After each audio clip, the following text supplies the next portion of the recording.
এবার দেখো, নিভাতে পারবে?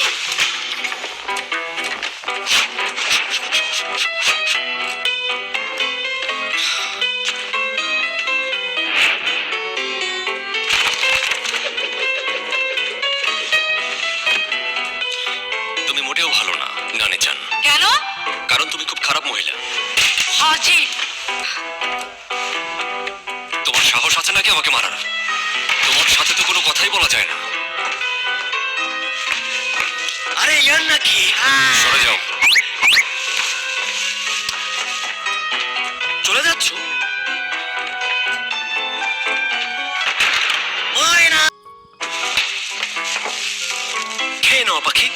এখন খাওয়ার রুচি নেই, তুমিই খাও। আমার জানটা দেখি অনেক রাগ করেছে। ওর উপর তুমি রাগ করো না, ও সঙ্গিনীর অভাবে ভুগছে।